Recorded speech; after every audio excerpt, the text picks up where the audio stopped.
যে প্রতিদিন গড়ে দুটো করে নতুন নতুন রাজনৈতিক দল আবির্ভূত হচ্ছে। আমাদের দেশে ক্ষমতার প্রতি মোহ এবং পরিশ্রম না করে আলস্যে দিন কাটানোর যে প্রবৃত্তি, এটি বাঙালির মধ্যে প্রবল। দ্বিতীয়ত, যদি আপনি কাউকে কোনো স্বার্থ দেন আর সেই মানুষটিকে আপনি যদি অপমান করতে থাকেন, সে লজ্জা পাবে না।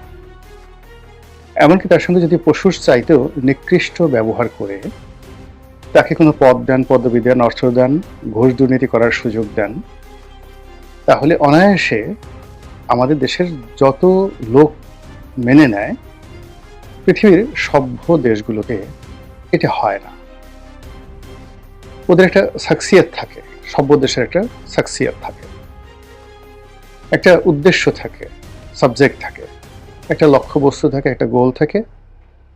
দেশের প্রতি, গোত্রের প্রতি, নিজের শরীর, পিতামাতা, আত্মীয় স্বজনের প্রতি তাদের একটা দায়িত্ব এবং কর্তব্য থাকে। ফলে দেখুন, সেই প্রাচীন জামানাতে যখন হেরোডোটাস হলেন, তখনই পিথাগোরাস সেখানে জন্ম নিলেন। যখন পিথাগোরাস হলেন, সেখানে সোলন হলো, সেখানে সক্রেটিস হলো, অ্যারিস্টটল হলো, প্লেটো হলো, ওখানে আলেকজান্ডার হলেন। তারপর বাড়তে বাড়তে সেটা পুরো গ্রিসে ছড়িয়ে পড়লো। গ্রিস থেকে সেটা ইটালিতে চলে আসলো, রোমে। এবং ইটালির যে রোম, এটার প্রতিদ্বন্দ্বী হিসেবে ভূমধ্য সাগরের অপর প্রান্তে আবার তৈরি হলো কার্থেজ।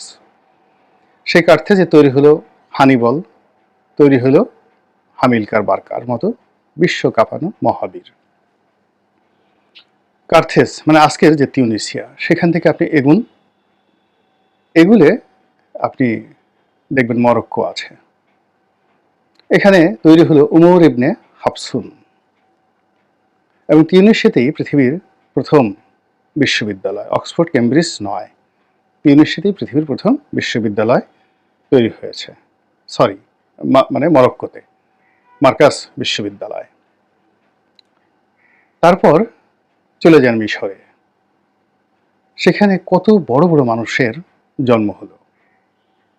ফেরাউন জামানাতে অন্তত 20 থেকে 30 জন বিখ্যাত ফেরাউন প্রাচীন জমানাতে, যাদের জ্ঞান গুণ সবকিছু মহাকালের, মানে আজকের জমানাতে সবচেয়ে শ্রেষ্ঠতম মানুষটির চাইতেও তারা ওই জমানাতে স্মার্ট ছিলেন, জনকল্যাণকর ছিল